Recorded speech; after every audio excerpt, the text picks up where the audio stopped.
He's served on writers panels. He's been a contributor on editing teams, and he has won awards for his short stories, and also participated in workshops on a variety of topics during his professional career in adult education. What state? Thank you. Pete grew up in Milpitas, which I have visited, earned his degree in English from California State University, Sacramento, and he's lived here in the Sacramento area ever since. For fun and relaxation, he rides motorcycles, watches superhero movies, and listens to 60s and 70s music. He published his memoir last November titled No Tears for Dad. My Path to Forgiveness is the title, which he has for sale here, by the way. It's a raw and sensitive account of recovery from childhood trauma and the effects of childhood trauma on adulthood. So, the title of this presentation this morning is Get Emotional with Your Writing, Why Evoking Emotions is Vital to Engaging Readers. So if you would please welcome Pete Cruz.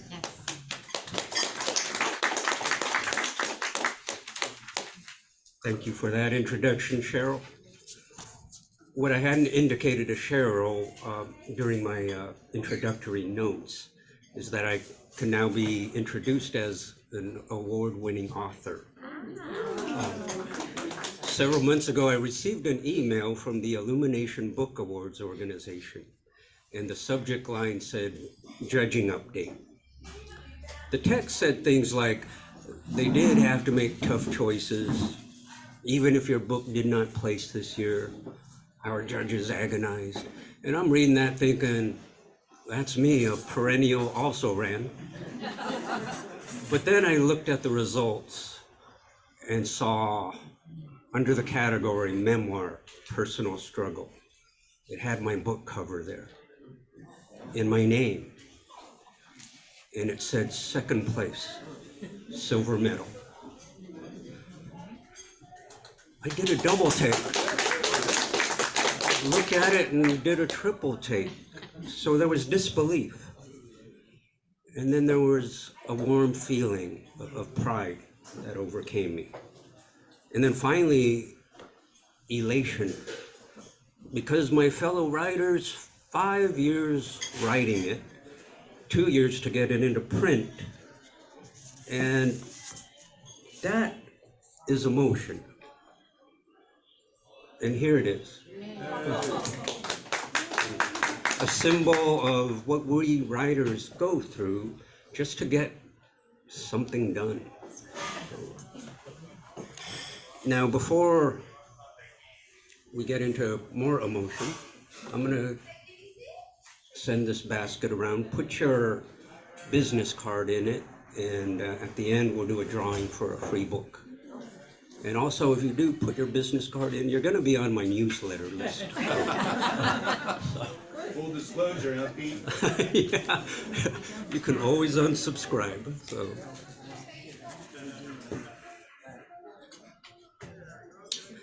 So, I know we have some Zoomers here, and I'm going to advance the slide here. So, there's my book cover. Does that cover evoke emotions? Oh, yeah. Certainly, oh yeah. Certainly anguish, sorrow, torment. How about the title, No Tears for Dad? What emotions come out of just that title? Wow. Trauma, painful experience, distress. But why are emotions important in writing? There's a gentleman from Writer's Digest, David Corbett. Here's what he says. He says, people don't turn to stories to experience what you, the writer, have experienced, or even what your characters have. They read to have their own experience. So, certainly readers read to relate to you, to relate to your experience. They engage in your writer's journey. If you will, you take them on an emotional ride.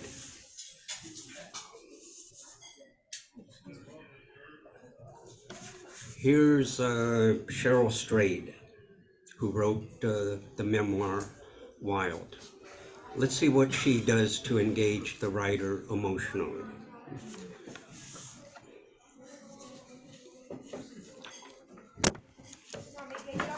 So on page 11 of her memoir is about her hike along the Pacific Crest Trail from Mojave to Washington State. In it, she learns her mother, who's 45, has cancer. She's 22 at the time. They're in an examining room. The doctor came into the room and said my mother would be lucky if she lived a year. He explained that they would not attempt to cure her, that she was incurable. But she's not a smoker, I countered, as if I could talk him out of the diagnosis, as if cancer moved along reasonable, negotiable lines. The doctor shook his head sadly and pressed on. He had a job to do. They could try to ease the pain in her back with radiation, he offered. Radiation might reduce the size of the tumors that were growing along the entire length of her spine. I did not cry.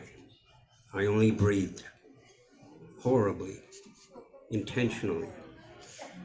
And then I forgot to breathe. What's today? May 5th? May 13th, 8 days from now, my sister will have died 10 years. And that's her anniversary. She was my best friend. I remember her being with her at Stanford Hospital in a small room that seemed to fit only 4 chairs. Me, her husband, her, and the doctor. And the doctor went on, and he was saying things like, with proper treatment, this will happen. We have staff available to do these things. And I'm sitting there thinking, this is not going to be good news. And then he said, she has brain cancer. And I remember all the air going out of the room. And we sat there in silence. The doctor left, and we just sat there for what seemed such a long time. And I don't remember who got up to leave, but we all just got up, I think at the same time, and walked out wordlessly. So Cheryl goes on to say this about her memoir. She says, if you do your job as a writer, the book doesn't belong so much to you anymore. It belongs to those impacted by it. So having said that, I definitely feel like Wild isn't mine anymore. It belongs to the readers. So in that short bit I read from her, yeah, that impacted me. It reminds me of my sister, who I think of every day. Now, I'm going to address us guys for a bit, especially us old school guys. I'm a baby boomer. I'm 66 years old. We have challenges, do we not, to showing our emotions? I mean, after all, who were our cultural icons back in the day? There's one, Clint Eastwood in the character Dirty Harry. And what was his line back then? Make my day. Go ahead, make my day. Certainly not a very feeling guy, besides anger and vengeance. Who else? Scene from The Magnificent Seven, Yul Brynner and Steve McQueen. And there's a line in there where, here's what Steve McQueen says. Solving problems isn't our line. We deal in lead, friend. So not the kind of guy you want to talk to about your feelings, is he? So that's kind of what we learned to do as guys. We were taught to pull up our bootstraps. Be tough, man up. It's hard enough to feel our emotions, let alone write about them. Did things change? Have things changed? for the baby boomers, or have things changed for males in this culture? Well, in 1987, they did change a little. Who's this? Al Bundy, married with children.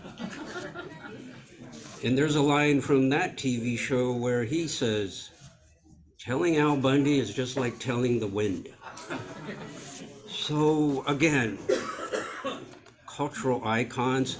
What else happened during that time? 2 years later, The Simpsons. Dope. So growing up being tough guys, learning to be tough guys, slowly it becomes now men are dummies. So I don't know. I still wondered whether things have changed. And I asked my daughter's boyfriend, who's in his 30s, I said, don't you have any guys you look up to in the media, in the culture? I said, certainly you have Batman. I mean, here's Batman, an angry guy who hides behind a mask, like some of us tend to do. But he said to me, Batman is still from your generation, which is right. I remember reading comic books back in the 60s where that is Batman, an angry vigilante. But he did go on to say, well, there's the cancel culture, the woke culture, which does not like that image of being a tough guy. So maybe things are changing. Until several months ago, I talked to some good friends of mine. They have grandkids, one a 6-year-old grandson, a 3-year-old granddaughter. Evidently, something fell off the counter onto the boy, and he started to cry.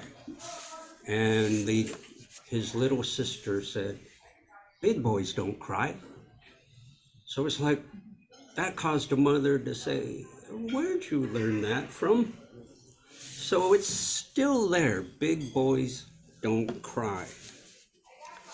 So women, I asked you, is this your dad?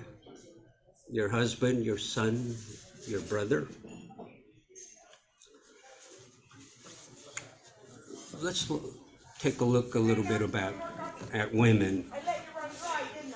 How do women handle breakups with significant others? Well, they cry, they call their friends, they call their mom. Do men cry and call dad? Dad, Dad, I broke up with Stella. Get over it, son. There's plenty of fish in the sea. Go talk to your mother. So, women, and forgive the generalities, I understand, or I've heard, women binge watch TV or binge on ice cream. What do men binge on? Well, they go on drinking binges to drown out their sorrows, to cut off our emotions. Do women have cultural icons? Here's one. Do women cut off their emotions?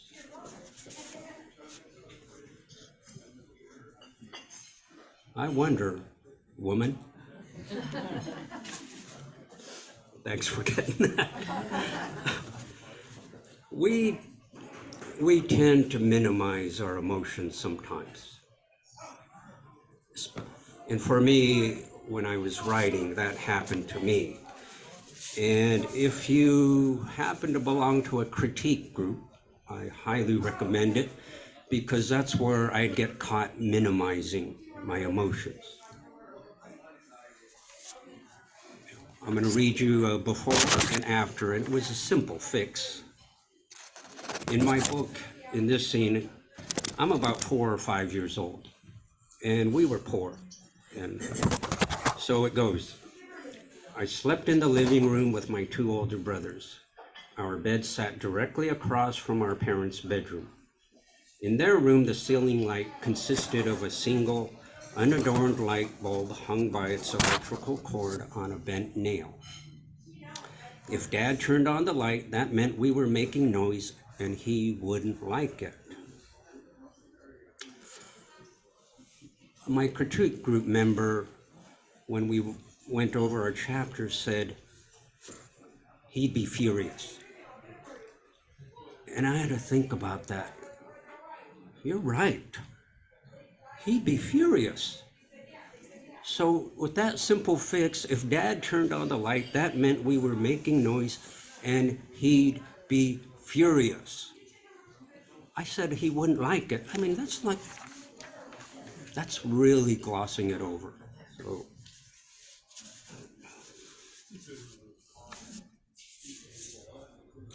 now, further along my writing, and like I said, it took 5 years. I had the good fortune of having a writing coach and a writing mentor.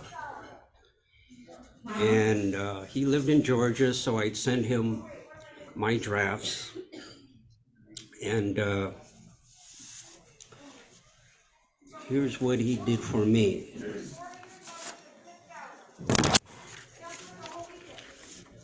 In this scene, I'm 19 years old, a freshman at San Jose City College. It's my first time seeing a counselor.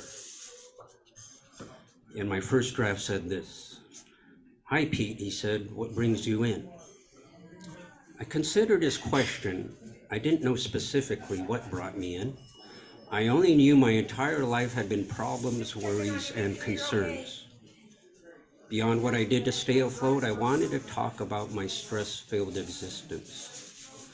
So Cease Murphy, my mentor, says, well, he writes, all capital letters, all bold.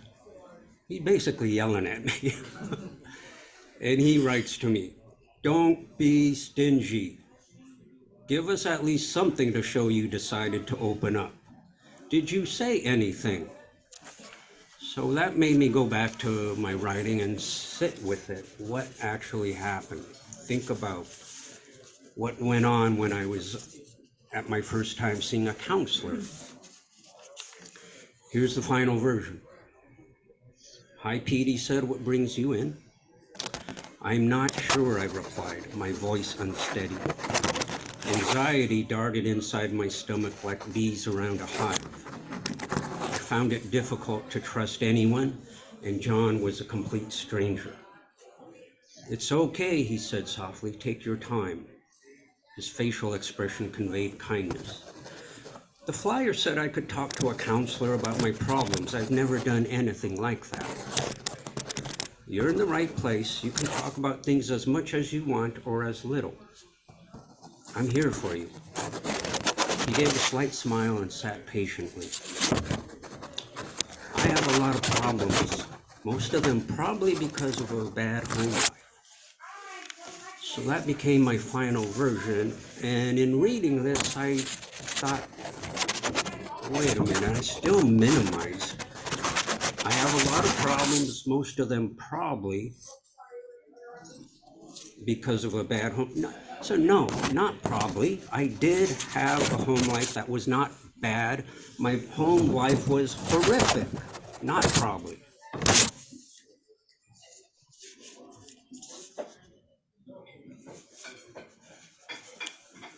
So how do we access those emotions more? I told you I had to go back at my mentor's urging to basically sit with it. Now, I mentioned that was the time, 19 years old, I first saw a counselor. I don't mind saying to you, I've been to counseling my entire adult life. I still am. And I'm not advocating you go to a counselor to access your emotions, but for me, it helped. Here's Fraser Crane. I guess he was a psychotherapist with his own talk show. But invariably, during counseling sessions, what's the one thing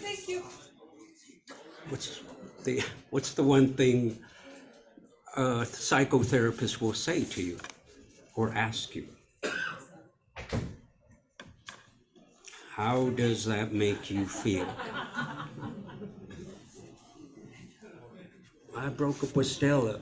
Pete, how does that make you feel? I feel bad. Sometimes they'd sit there like, okay, what does bad mean to you? So wanting me to dig a little more. I had therapists who would say to me, where do you feel it in your body?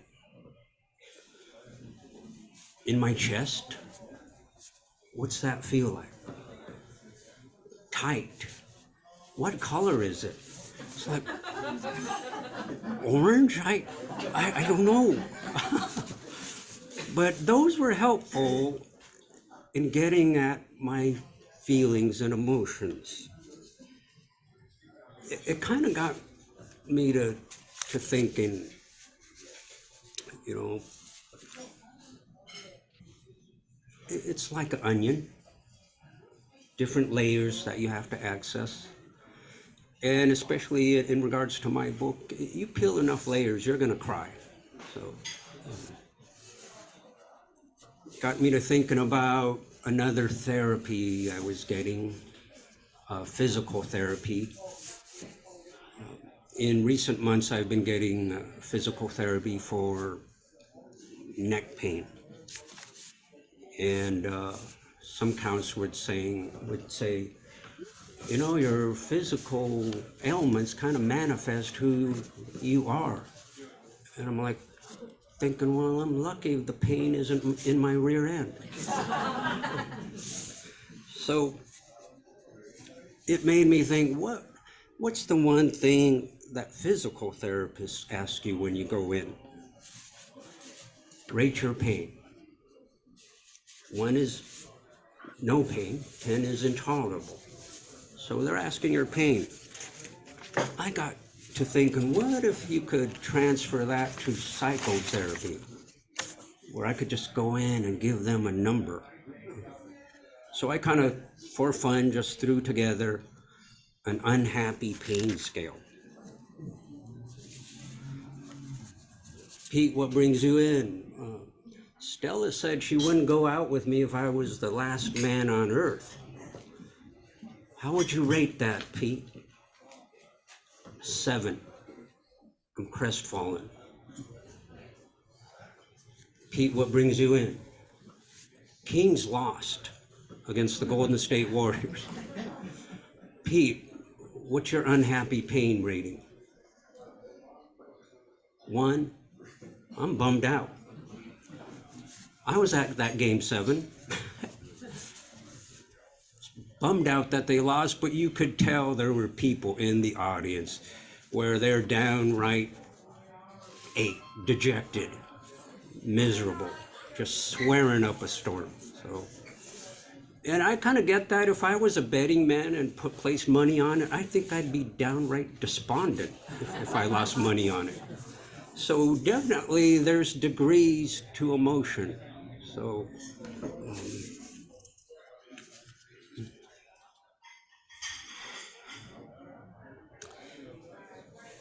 I think too, in addition to minimizing our emotions, our minds are so powerful that they will protect us and keep us in denial. Or basically avoidance. I mean, I get it. Tragedies hurt. In my book, I tell a story about as a teenager, I had a dog who would greet me every day, unconditional love. And that was probably the only love I got from home. One time I come home and my dog is gone. His area totally cleaned out. I had the kind of relationship with my dad where you couldn't ask him. Otherwise, bad things happen if you question him. So I never said a word, never said a word. So eventually I started my career. My career started with the state, the Employment Development Department, and in a field office where it wasn't very pleasant sometimes because your customers were recently unemployed. And you had to tell them you're not going to get benefits that are going to replace your salary. And so a lot of times it was not very happy. And I remember in this particular day, it was gloomy and cold outside, as it has been in Sacramento in recent times. And I remember walking to the back, my head down, and I brushed by my supervisor. Like literally hit her with my shoulder. And she turns around and I turn around and she goes, "Pete, are you okay?" And I said, "I'm sorry." And she said, "What's wrong?" And I said, "My dog died." And she says, "Oh, we get so attached to our pets. What was his name?" "Ebony." She says, "Oh, I'm sorry." What I didn't tell her was that Ebony was gone from my life 20 years before. And so it took me that long to deal with the grief until a time where something triggered that day that allowed me to grieve over my dog. So our minds protect us sometimes. So, now we can help by getting it out. There's catharsis, and as writers, I imagine a lot of us journal. So journal to write out your problems, write out even things that are happy for you. And that way you can deal with some emotions and even go back and look at it in your writing so you can identify those emotions. In my book, there's a letter that in the appendix where it's handwritten, where I wrote a letter to my dad. And that was when I was in my 30s. And basically I call it an unsent letter. I never sent it, but boy, did it help in that time just to get my feelings out, because I was having a hard time with my life, probably as a direct result of my upbringing. And when I was a teenager, I journaled too. And it struck me that I have journals from 50 years ago that I have not opened since, because I'm too afraid to look at the pain that was there. So, might be in a future book, I don't know, so we'll see. A lot of us has friends we can confide in, the kind that you can call at 2 a.m. in the morning. What would it be like to have Joey answer your call? "How you doing? How you doing?" Oh. So we have friends we can call. Now let's talk about the golden rule for writers. Show, not tell. Not to be confused with show and tell that we had in grade school. Now I'm the kind of guy that tends to wear his emotions on his sleeve. And so, "Pete, what do you have to share with us today?" "Well, I got my allowance taken away because I got bad grades."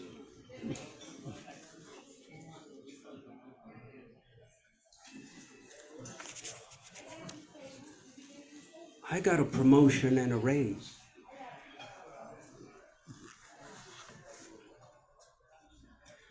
Emojis are good for texting. not for books. Our words have to be more effective. We can't put an emoji in our book just to say that we're happy about something. We have to use words. That's why it's show not tell. My book got published.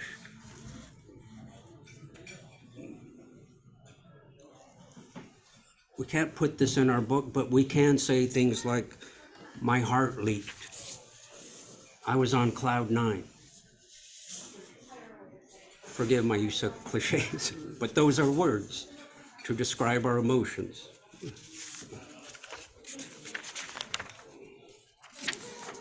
And I have something to help us.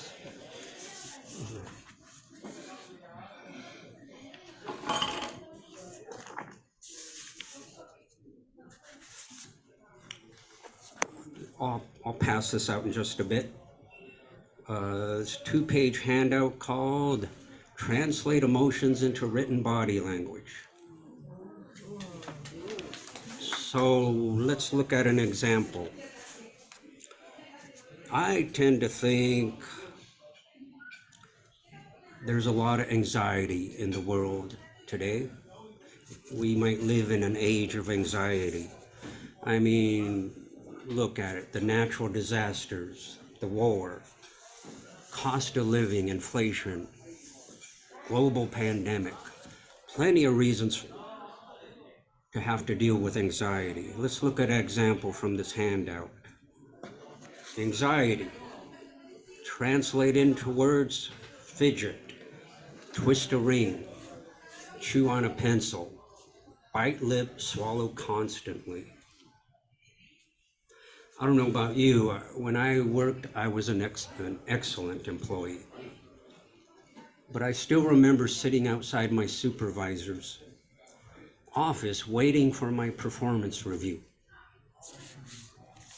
I remember twisting my ring and sitting there at my performance review chewing on my pen.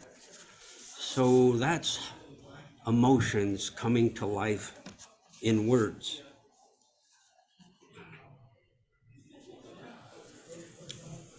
So we've gone over the challenges to writing about emotions, how to access them, showing and not tell. Let's see if we can put it all together. And I'm going to take an example from my book where I'm writing with emotion, and let's see if I succeeded.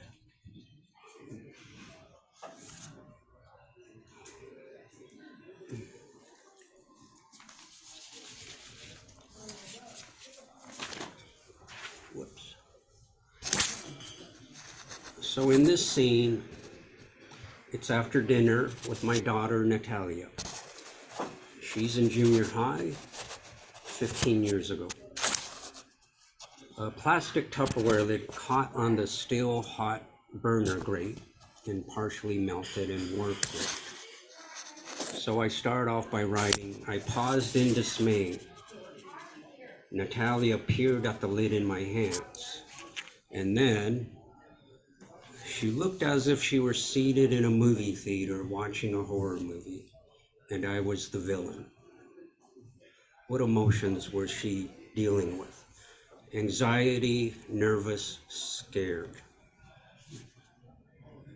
The pupils of her eyes widened while her lips pressed into a single horizontal line. I'm showing you shock, disbelief. She's overwhelmed.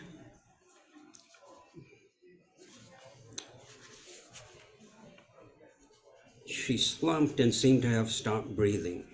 She was bracing herself. Resignation, stunned, numb.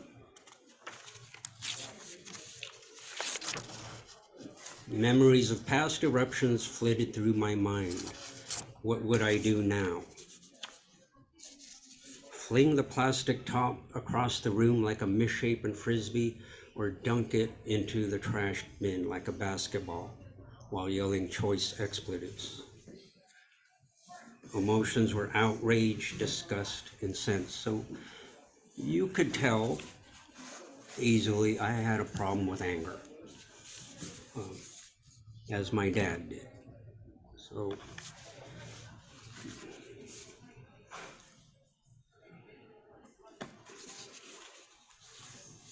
images of what my own angered expression must have looked like filled my mind.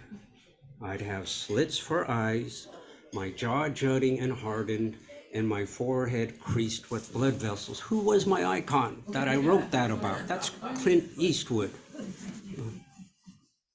He was my model for anger.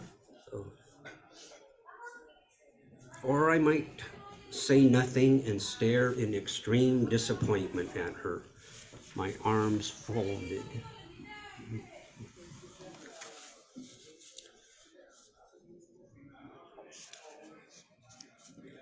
I retreated to the hallway and leaned against the wall to consider my response. Memories of Dad rushing to his room to retrieve one of his belts loomed fresh in my mind. I wished for my daughter to avoid the same terror of impending doom I experienced. In that moment, I'm dealing with remorse, shame, compassion.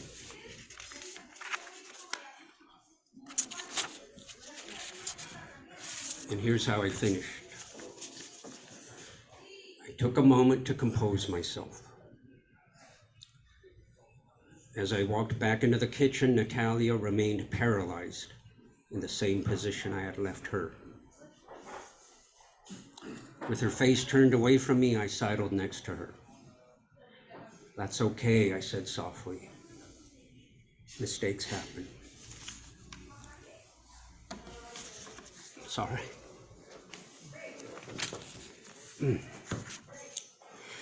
I scarcely believed those words were coming from my mouth. It's just a piece of Tupperware. I opened a cabinet and took out a matching lid. Natalia glanced at me. She said nothing, but placed the new lid on the container. After putting it in the refrigerator, she walked away.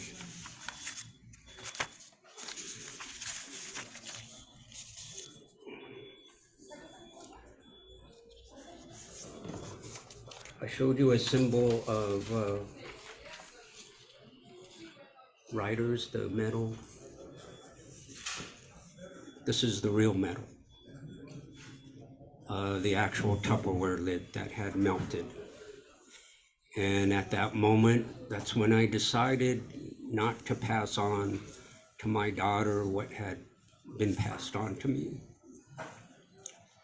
So it's a symbol of when I became a new person in her eyes.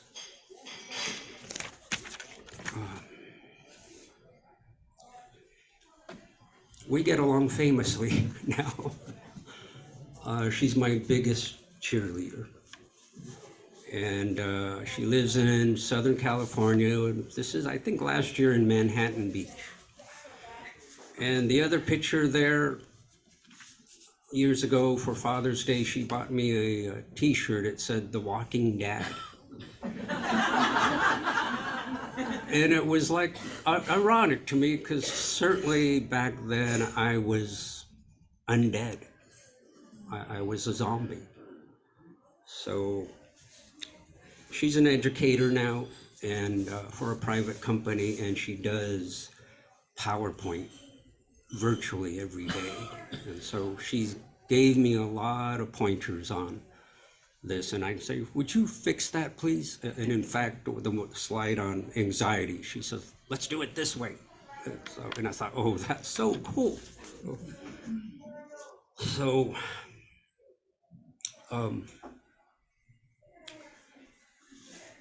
thank you for coming.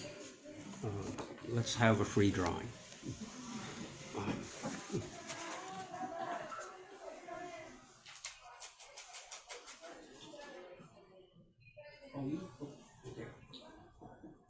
Diane McCleary. Excellent.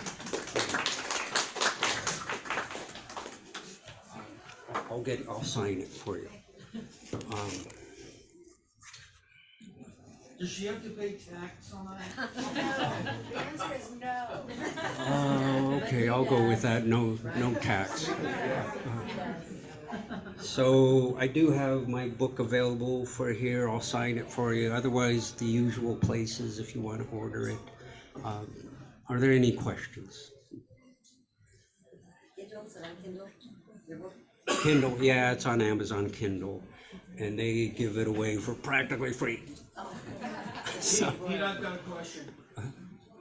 A lot of us in this room know it was an incredible journey for you to accomplish this, to write your book, to get it done, do all work possible. What does it feel like to be at this point, to have accomplished that? You're talking in front of CWC, you're an award-winning author. Was it worth the journey? What do you say? a lot of people felt that in writing my book, it was a catharsis, and it was. I mean, what is that adage writers have? If you don't cry about it, your readers won't either. So there was plenty of tears shed when I was writing it. It's been so gratifying now to have it out and see the results of it, because I get feedback all the time from people I don't even know. And in my next newsletter, I will answer the question, because a lot of people always ask me, how's the book? And some of the feedback is they're telling me about their dads. And some of the good stuff is I'm so grateful for my own parents because they're not like yours. So I get a lot of that. But an offshoot of that is starting to get speaking engagements, and it's like people want me to talk about it. And that was kind of unexpected, but it's cool. Hey, listen, let's just do this for the video, because it'll be a promo video. How about everybody stand up and give a raucous standing ovation, round of applause, if you really enjoyed this presentation.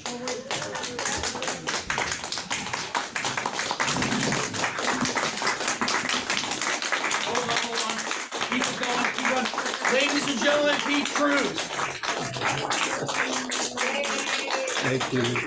Thanks.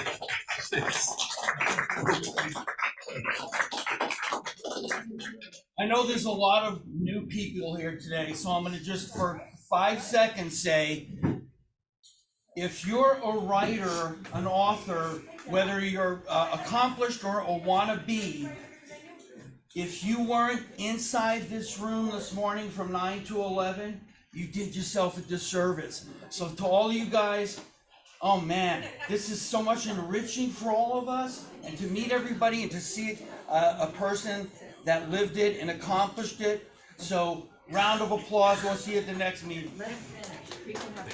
Oh, yeah, Jennifer, yeah. Yeah, I did have a question. Sure, Today's presentation, which was awesome, thank you. was definitely a very good teaching session for writers. But you're saying you're getting other speaking engagements, and I wondered what other kinds of audiences or other types of presentations you would make with this book. Thank you. Or are they all writers groups? No, in fact, when you get the book, it will definitely have a Christian bent to it. I wouldn't be standing here if it wasn't for God saving me from a terrible background. In July, I'll be speaking in Elk Grove to one of the large churches there, to their men's breakfast. So it will be a men's group, and it'll be about 75 guys. And my topic is going to be anger, because talking with people or talking with guys, I think some of us have issues with anger. And I've tentatively titled it All the Rage. So that's coming up for me. So I might You know, when I had my book signing, my daughter came, and she's a previous school teacher and very good in front of groups. And one of the questions, a lot of the questions were directed toward her, like what was it like to grow up with your dad like that? What was the transformation like? And so I want to develop something with her where she's on stage with me, telling her side of the story of what it was like to live with a dad that was depressed and angry. And she answered during my book signing, she answered that question by saying, you could tell it in his eyes. He looked different. The anger was gone. And she talked about playing water volleyball with me and saying, what, he's encouraging? Or what, he's having fun? And just stuff like that. So, which talks about before and after. And coming from my daughter, I think it'd be really powerful. So I want to do something like that. Elaine. Yeah, one thing I wanted to mention what I think is lovely about your book and your voice is, as a therapist, I'm thinking this is so helpful, especially for men who have never had that voice, because so many people, so many men are going, this is what happened to me, but they're not aware of it, and then they continue the process. Though they don't realize that. What's so important is even within abuse, there is choice, that there is free will. So I'm thinking those audiences is so important, is for those men who ever felt they had a choice. Yeah, and I never felt I had one because it was so strong in me growing up just to react in anger. Right now I'm going through therapy where my therapist is trying to teach me to pause, like pause before you say anything.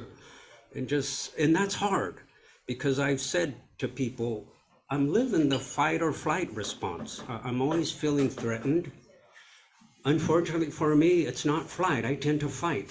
But that's what I'm going to be talking to these men's groups about, handling anger. Kim. A lot of NA and AA audiences would be good for you to speak at also. But I want to tell the group that you were in my Renaissance class about 6 years ago. Yeah. On writing personal histories, and people in the class could sign up to read aloud. And every time Pete would get up there, he had the other classmates in his hand, just like this, and they'd say, oh my God. And on days when he wouldn't be there or wouldn't read, they'd say, where is Pete? So, I mean, you were that effective early on, because never had they seen somebody, especially a male, at the podium spilling out this kind of emotion and trying to figure it out, where it was coming from and how you could put it in words. So I'm so proud of you. Thank you, Kim. You've been part of my journey, and I loved being in your class. And I guess that's where my niche is. Here's a guy showing his feelings. And even my publisher said, when they were considering my books, said, we have to sign this guy because his voice is unique. We rarely see a male with vulnerabilities like this. And I don't know why I do it. I don't know. But in addition to I'm going to look at that NA groups, AA groups, but I also have an in the prisons. So I might speak at prisons. Very good. There's a lot of angry guys there where it's not their fault that they're in there. So okay, thanks so much for having me. It's been a pleasure. Thank you, Pete. Thank everybody for coming, and also his books are for sale right behind me. So please take a look. Anyway, see you next time.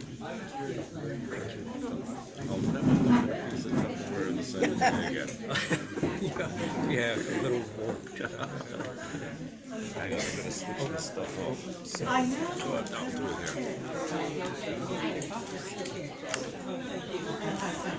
Thank you, everybody. And recordings will be online as soon as I can get them up, along with the slides and the handout which went out today.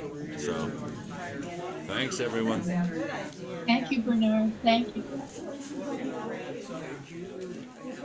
Thank you. Most, thank you for coming.